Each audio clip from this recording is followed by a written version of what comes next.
They come in under a ceiling that crushes the sea flat and gray. Smoke hangs like wet cloth you could wring. The LCVP's bow knifes through it, canvas sides shuddering, spray cold and salted. O'Hara squints into a world without horizon, the compass card flicking with each slap of swell. He counts the backs of waves, feeling bottom through his ankles as if the boat had bones. Mallory stands with one hand on the combing, the other wiping a fogged watch face. The second hand is clean and merciless. The plan is simple on paper: guns, smoke, then men. 2 minutes early and the gears don't mesh. 2 minutes early puts the ramp down in the scheduled hush. The last sheet of smoke peels, and the water opens onto an iron garden that should be hidden. Belgian gates with knuckle rivets, Czech hedgehogs cross-braced, faces rusted and veined with weed, black ribbon wire caught in their angles. Taller than a man, fixed in rows that were chalk on a sand table, and now reach for the bow. The tide frames them instead of hiding them. The number Mallory circled for this minute assumed more water. The drift has been a constant nudge, pushing them down beach toward a sector the briefing called elaborate, and then skipped. The shingle ridgeline sits like a knotted rope across the beach. Beyond it, a slit of concrete and darker shapes of men behind scalloped sand. Their lane marker, 2 smoke columns, should be offset to starboard. They aren't. The clock says wait for lift. The cross-current says waiting spends them sideways into some other unit's minds. O'Hara feels the keel kiss a sand rib in a trough, bottom flashing pale and treacherous. Higgins' boats draw barely 3 feet. Today, 3 feet is 2 feet too many. He adds a breath of throttle. The engine answers with a tired cough. He fears grounding more than bullets. You can't steer a dead thing. He eases to port, clearing a hedgehog arm by inches. Bare metal skates along the hull with a hiss that wants skin. He wants a call from Mallory, a direction he can live with. He says instead, "We're early, because we're wrong has teeth." If you arrive 2 minutes ahead, the obstacles that were supposed to be nubs are full-bodied. Gates flare into bases, sunk in trenches. Hedgehogs tilt in logic that only a higher tide explains, their tips placed to catch a ramp. Mallory overlays the briefing's red grease lines, booby-trapped, onto the real X's and wires. Diagrams lie by being neat. Out here, nothing is neat. Satchel charges sit behind him in waterproof wraps that already taste like the sea. The surf licks and tests every seam. Guns talk far out, regular enough to feel like a clock until that regularity becomes a countdown. A destroyer salvo climbs white and vertical ahead, walking toward the casemate in even steps.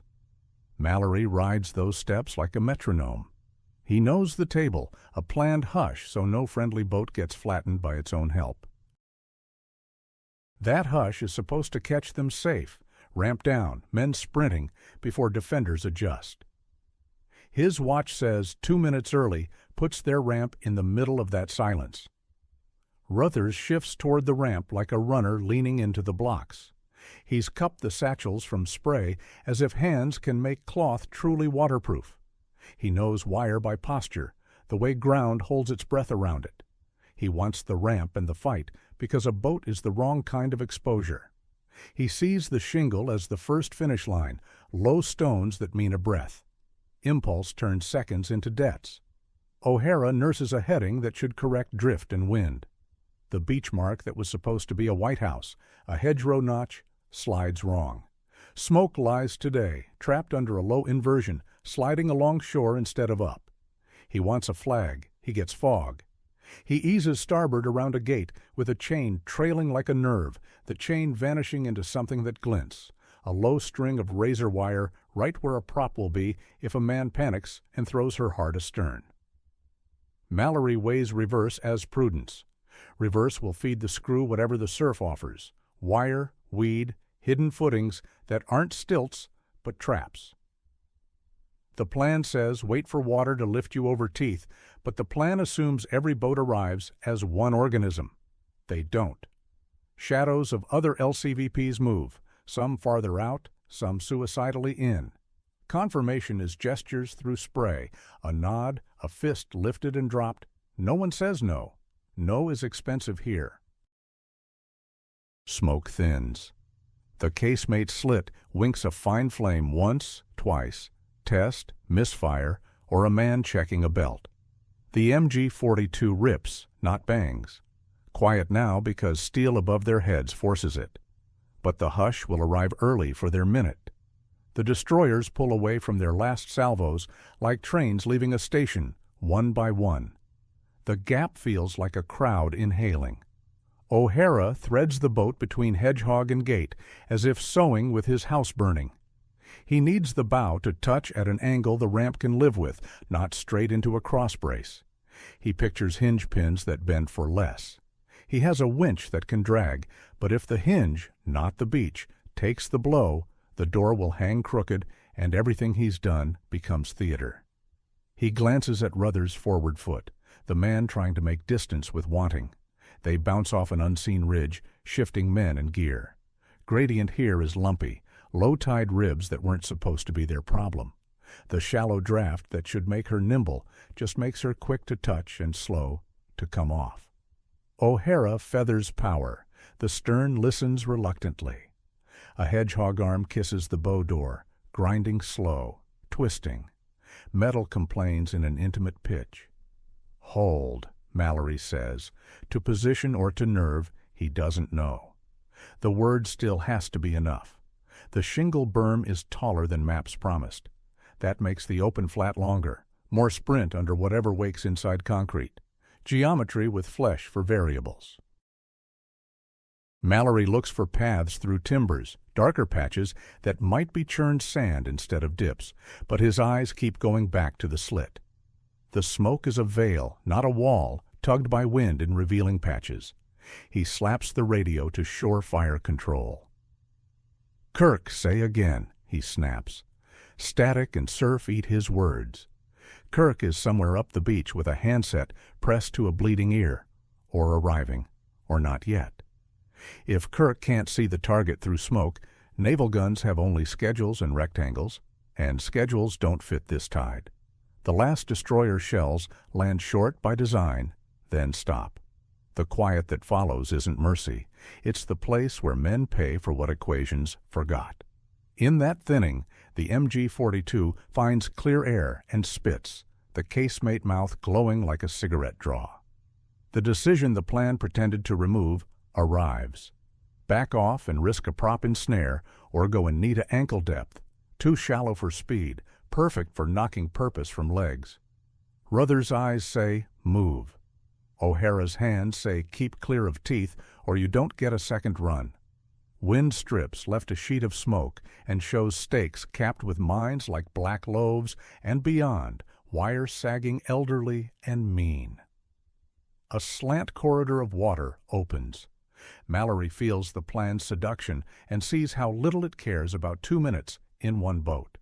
He rides the next wave and nods once to O'Hara, a gesture that travels like current. He signs for the confirmations that brought them. Wobbled compass, fogged watches, silence arriving where noise is needed. He owns them. O'Hara centers for the slant, throttles back to keep from throwing the stern over the blind low wire. The hull says its consonants differently. Oil stink mixes with older iron smells. The bow is a foot high. He counts the swell. 1, green. 2, deeper shoulder.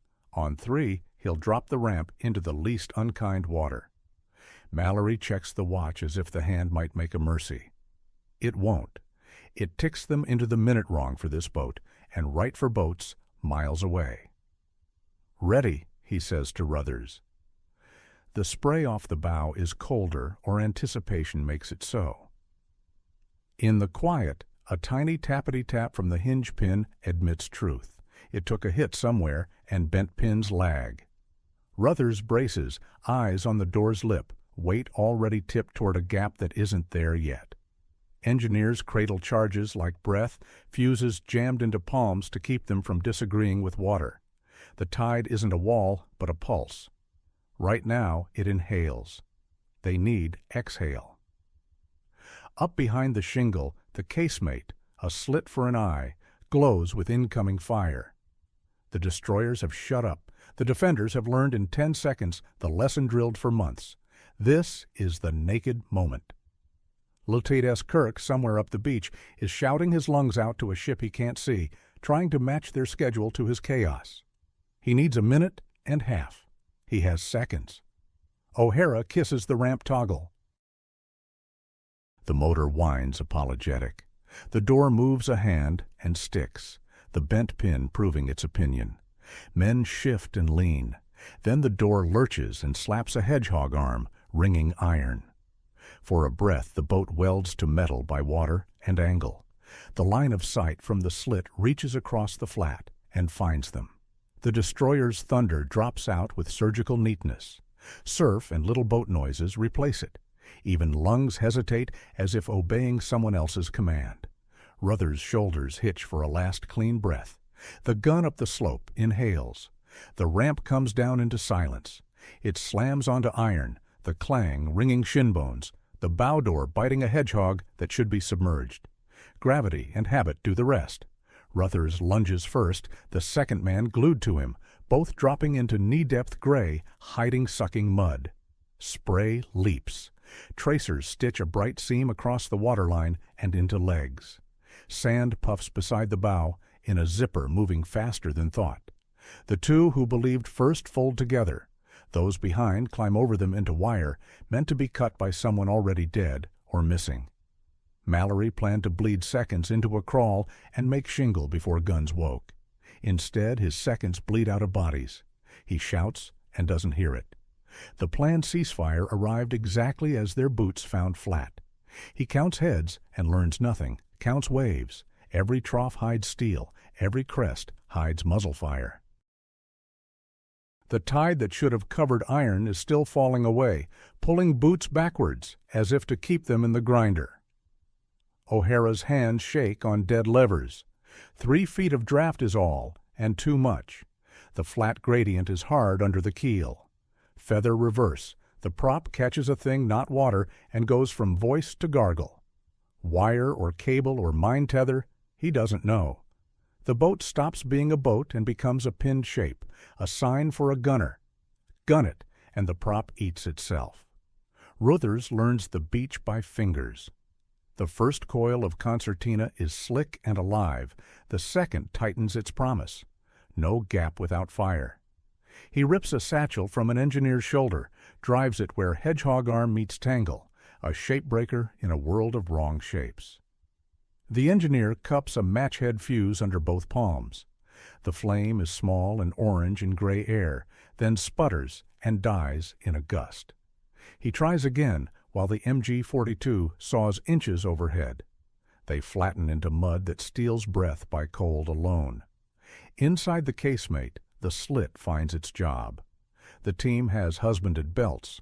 With no shells walking and no new plumes marching, the gun swings to its limit and locks, traverse narrow, but lane narrower.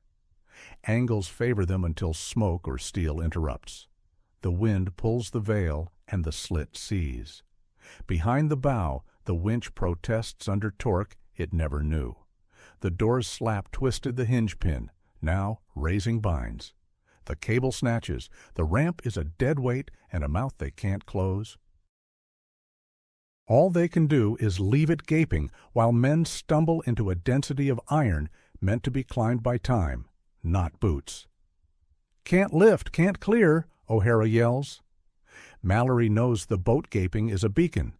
Mallory scans for Kirk because minutes were tied to artillery, not luck. The SFCP is supposed to yoke steel miles away to concrete yards ahead. The net is a chorus split on the beat. Naval guns in close air sing different songs. The handset is a wet club pressed into cartilage. Static eats his call sign, surf rips every third word. The gun's reply is instant and mechanical. Ruthers finds an ugly rhythm. Head down, push, freeze, repeat. He counts his squad by boots when faces hide, by each man's particular shout. Engineer Crawl thumbs a fuse, mutters a promise. hunches his body into a windbreak around a spark that keeps sulking. Then, finally, it takes. The fuse snakes angry and dies a yard shy. Puddles are killing them gently. The choice blooms while they're still in the ramp's mouth. Ram forward into wire with no gap, or back into a coffin with a flag. The shingle makes its lie of closeness, just a low lip, just one field length of sand. Mallory chooses forward because back is already closing. He shoves Ruthers and two more toward a low gate frame you might belly under if you've forgotten your pride. O'Hara makes fear of grounding smaller than fear of being a marker. He breathes and kicks full reverse, accepting deeper tangle. They move a hair, lurching, tearing something under the stern, then yaw sideways to offer flank to the slit. The seam walks down the hull like a tailor's line. Plywood spits splinters and paint flakes like confetti. A burst drum sound, a body onto the throttles, hands scrambling back. The world is leverage and friction. On the flat, boot prints fill as fast as they're made. What looks level is a long, slow slope, distance stretching. First men have less blood to warm legs now. Each step is a triage of slip, sink, or sprint through a seam that counts breaths. Mallory dashes on luck, wave slap, belt change, and prays a captain out at Gray Edge is watching the same slit and drawing a line. Kirk is not where Mallory's mind left him. He's farther right, low behind a half-born rib of shingle, headset mashed into a torn scalp. Naval frequency is a clean classroom, not this shore. He hears a watch officer through snow asking for target confirmation in grids and codes that require sharp eyes. He has none. Map lost to surf, grid swimming each time the sea tugs his knees. He speaks anyway, casemate above shingle, left of double hedgehog rows, near a leaning gate. Words feel like guesses. He writes them like truth. Silence was baked into the plan as mercy. Here it arrives, like a trap. The ceasefire lands exactly as their ramp did.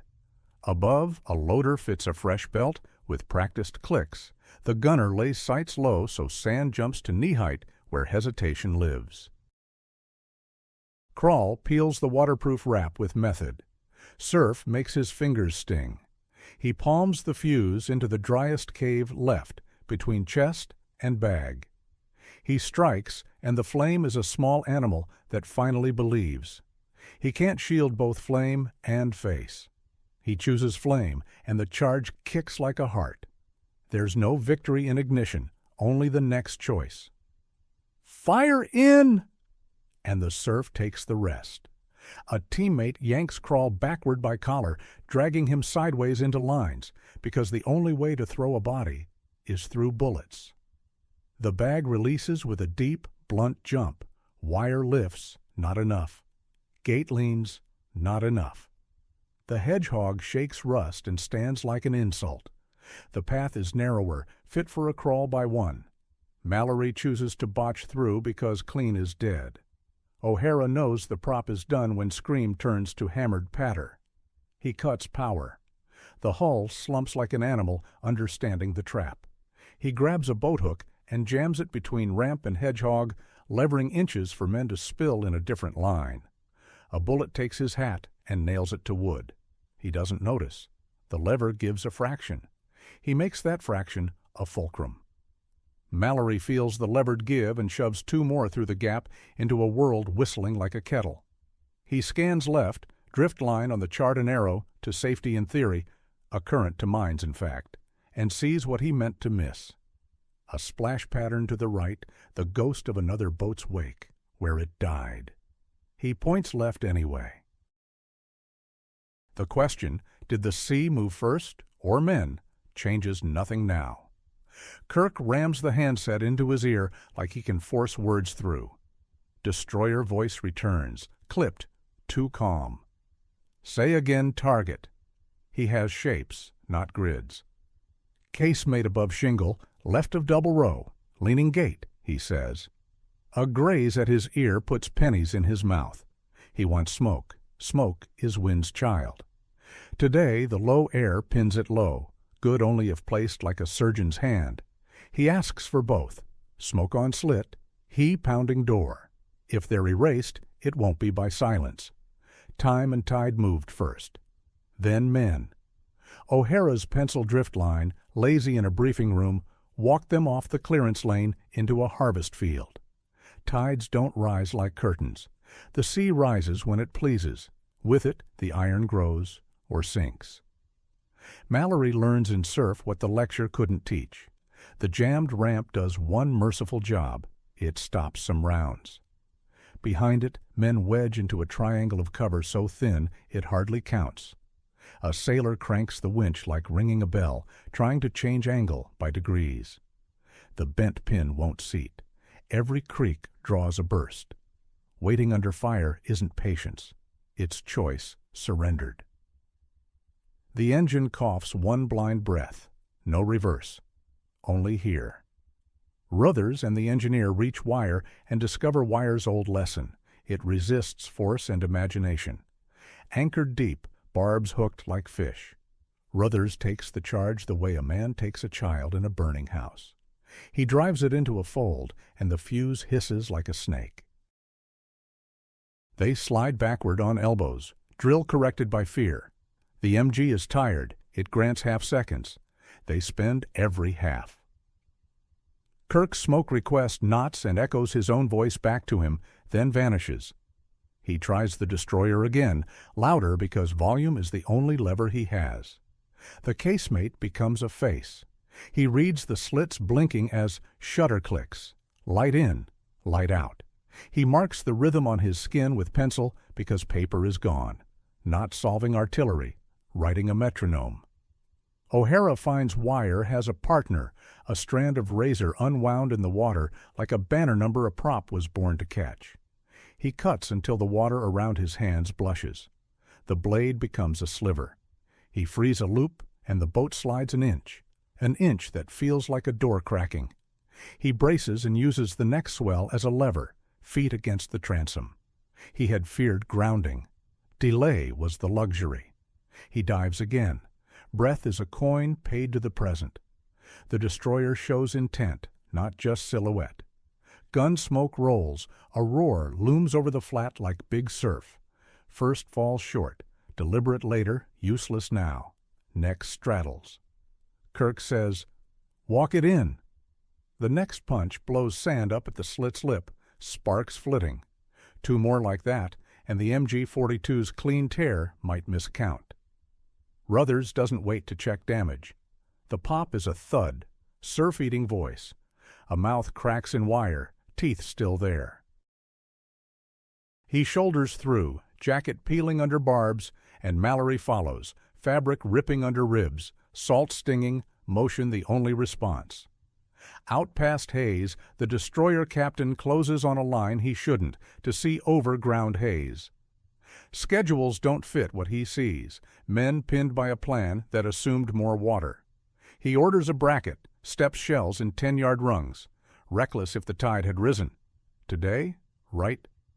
Kirk feels the earth lift, pressure waves puffing smoke aside to give a lungful of beach. Right 10, good line, repeat, he says, dragging steel toward men threading a breach. Another voice asks for ceasefire time. He spits negative, hold your pause, my men in the cut. He lies to the schedule and calls it necessary. O'Hara sees men peel through and knows he's a shield now. He guns bursts, slewing to present his broadside to the slit. Every strike sparks splinters, hammers aluminum. He reads cross-current shape, points bow into it to slide a foot and cover the hole, one more count of 3. A round snaps the forward combing and cards of plywood flash. His hands relax on the wheel like a boxer's. He can't hold forever. The sea adds a new snag. Each shell gouges a pool. Those pools spread into moats across the flat. Men drop to thighs, then chests into holes that didn't exist 5 seconds before. The moats curve lines of sight, but take time. In 10 minutes, the tide will rewrite them again. Ruthers hits the shingle on all fours and tastes chalk and cordite. He slams sideways under the lip that smells like kelp and blood, collecting men with a voice like a hook.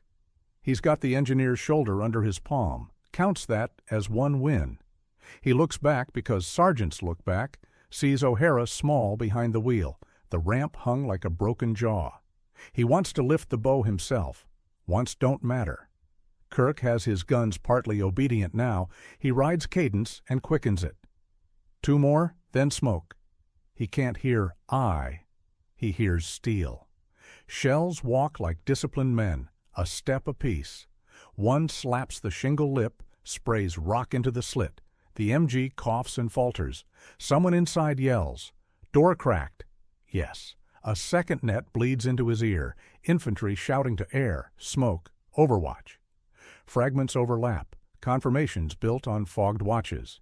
Somebody says, go. Nobody knows who for. Mallory takes it as his. An unsourced yes beats quiet. They run on bare timing. The sea drags at ankles to a race starts. The beach drags at knees to hold men for counting. Friendly guns wake as enemy sight falters. It's an equation written in water. They're still solving from the wrong side. Pinned on open sand, they call for guns that don't listen. Yet. The MG-42 finds them by habit when sight breaks, stitching the sheen where every man is a splash. Mallory belly crawls, counting pauses, not rounds. The rip is one seam, but feed hiccups are seconds. He reads 30 yards of slope that should be underwater. He crawls into seconds. O'Hara's boat is nailed in the shallows, prop-eating hell. He works the throttle like diffusing a bomb. The ramp is shield and trap, a mouth jammed on a fang. Copper taste, his own lip. He keeps one hand on a wheel that means nothing, the other on the engine that keeps remembering. A gate frame towers off port, wrongfully dry. The blue of his map is black lines now. Ruther's is too far to crawl back and not far enough to live where he lies. 2 of his are face down, boots to France, helmets caught by undertow. He slaps an engineer, chin points to wire, breathing with the wind. The satchel bag is slick, waterproof seam weeping. He moves because that's what he does, the gun above a metronome with velocity. He calculates angles with grit in his teeth. Kirk, ear bleeding into a headset, learns the loneliest wrong is early. Destroyer by name and call sign, a drilled voice through snow. None threads. He flips to Artie with a sand-packed fingernail, speaks map he can only remember, the map in the sea. He needs eyes and a line and has gray. He makes his need into words anyway. In the casemate, the routine is its own bravado. Traverse limited, kill zone practiced. The loader feeds with numb fingers. Belts many, not infinite. The gunner rides recoil and counts bursts, cooling the barrel, keeping cadence. Waiting for destroyers to choose for them. The sea gives them a gift inside the hush. They unwrap it with discipline. The darkest point announces by thinning. Smoke lifts just enough to sharpen sight lines. Men become precise. Mallory lifts a scrap of white cloth on a stick with a hate that surprises him. It's not surrender. It's a line in air for guns to walk. He chooses to bring danger closer.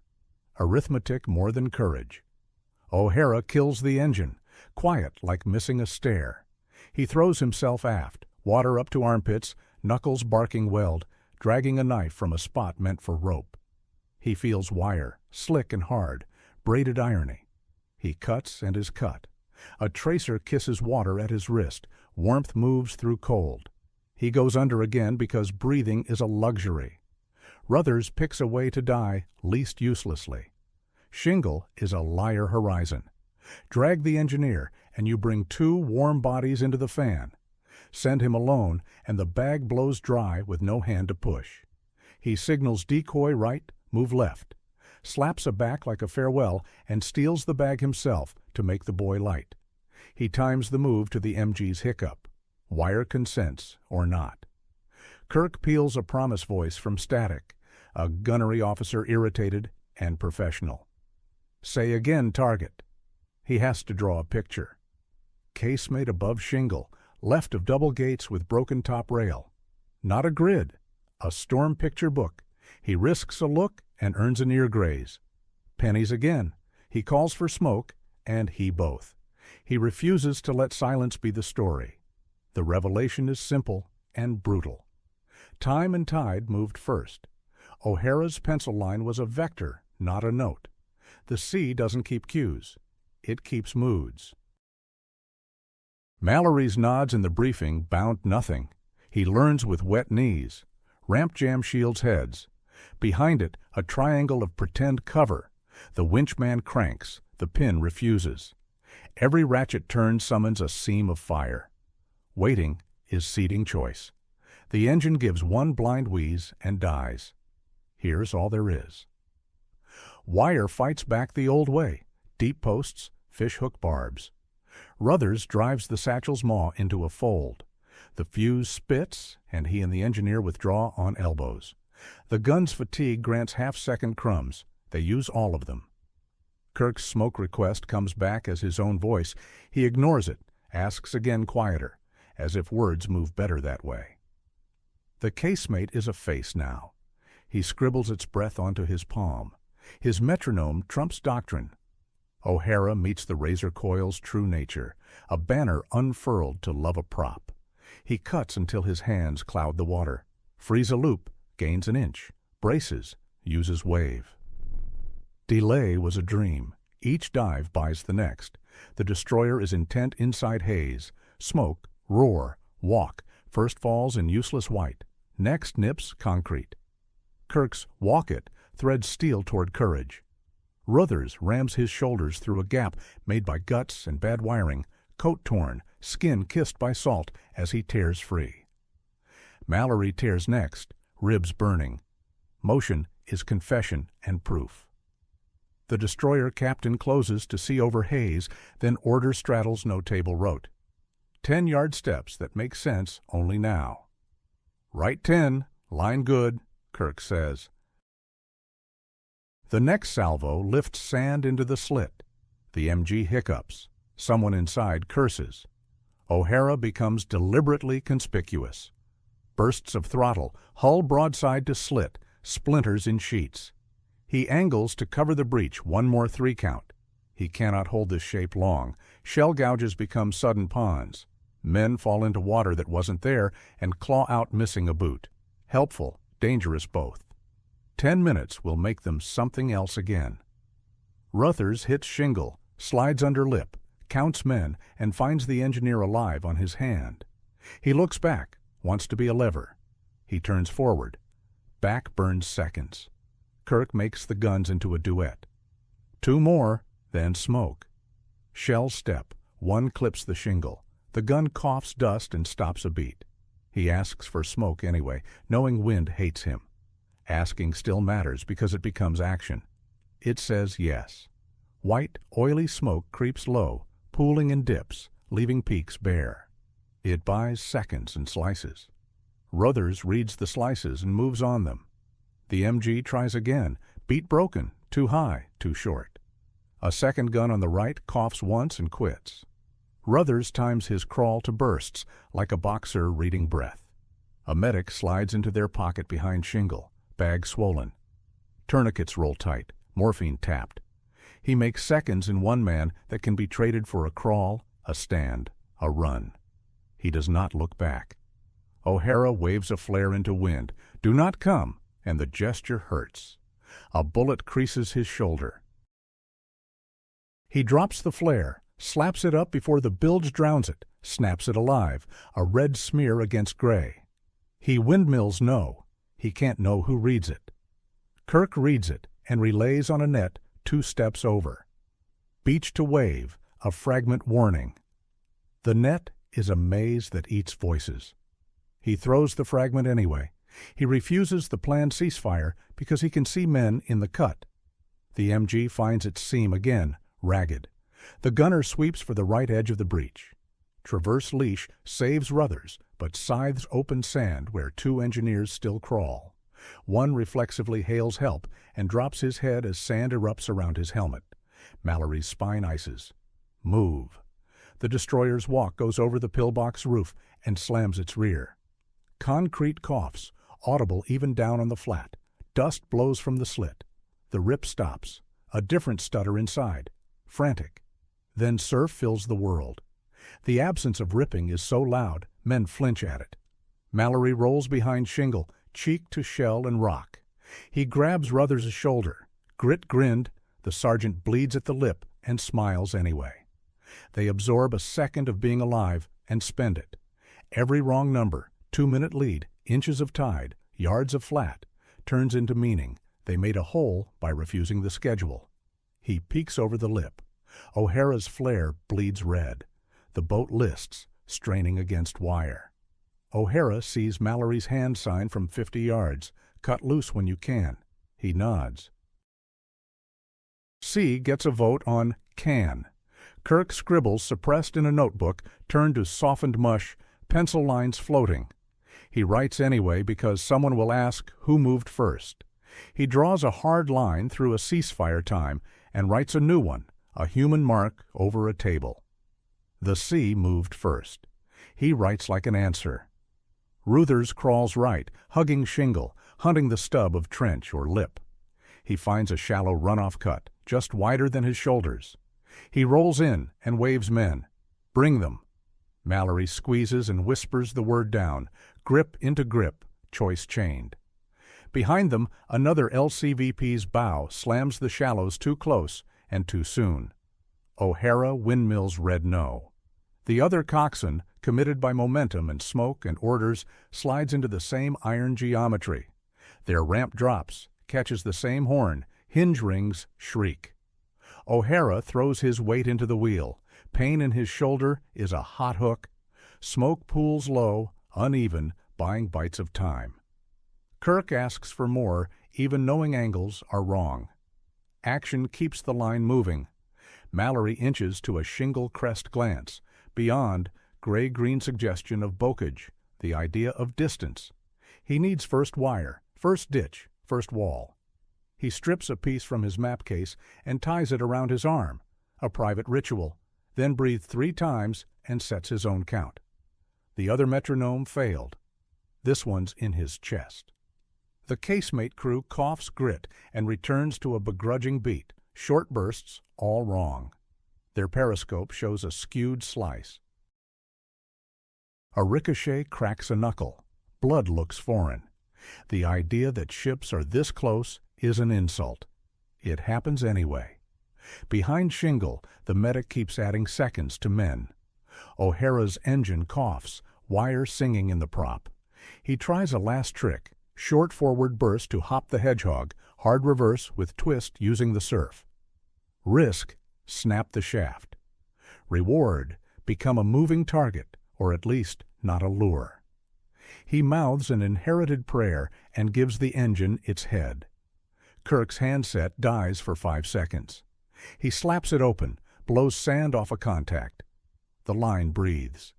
He asks softly for a true hold, 10 seconds, for men to climb without steel in their ears. He trusts a captain he's never seen to hear that choice. Bodies rise up and over shingle. Ruthers reaches the inner slope and finds an inland groove, a runoff arrow. He flicks fingers, curling, bring men into this funnel. Mallory passes it, the line converted into depth. Depth is time-stacked. O'Hara's trick half works. The bow hops, the horn kisses free the width of a coin, and bites again. In the hop, the prop clears enough wire for half a turn. The hull slews. Rain of rounds patters. He breathes through his teeth. The briefing's 3 feet were numbers. This is water and iron and luck. He laughs once, empty. Kirk lifts his eyes. Bands of smoke and clarity make lantern slides of world. He sees boot prints filled with water, tide erasing signatures. An empty helmet rocks once at the reach line, then settles, full of someone's story. He knows his mind will hold that rocking more than the crack in concrete. The sea keeps its own count. Mallory rolls off his back, sky a low lid. He wipes his face and only moves grit. Men stack in Ruthers' groove, eyes wide, mouth set, waiting for an instruction that turns fear into motion. He nods once to the shape of the day and pushes into a crouched run inland. The worst weapon today was not a gun, but a minute misplaced. Ruthers pats the shingle as if checking an animal's breath, then launches sideways into the next shadow. He's bleeding from places he won't feel yet, soul loose, voice sawing through noise, naming wire, post, trench, naming to make it manageable. He does not look back. O'Hara curses and slams the throttle forward, back, forward. The wire sings up an octave and snaps like a plucked string. The boat lurches, the pin shears, and suddenly she floats crooked and free. He swings the nose into the next wave, not because he's saved, but because movement is all the protection there is. The destroyer captain counts 10 and shifts his bracket inland, guns changing dialect to hedgerows and roads. He doesn't know who misread what. He knows he closed too far and will write about it in a calm hand later. Kirk hears life across nets. Infantry calling smoke, engineers calling passes clear, naval voices counting down new salvos marching away from shingle. He breathes, lets guilt arrive and leave, then clears his head for the next call. Clarity is mercy. Men coil into the groove. The breach that was a bite becomes a feed. The tide fingers their old prints, cold and quick, wiping away how close they came to drowning on dry land. Voices reshape orders into a language not written on any map. Smoke crawls, then thins. The ceiling lifts a shade. Inland, a mortar thumps. Ruthers points left. Mallory raises a hand, changes to a fist, and moves.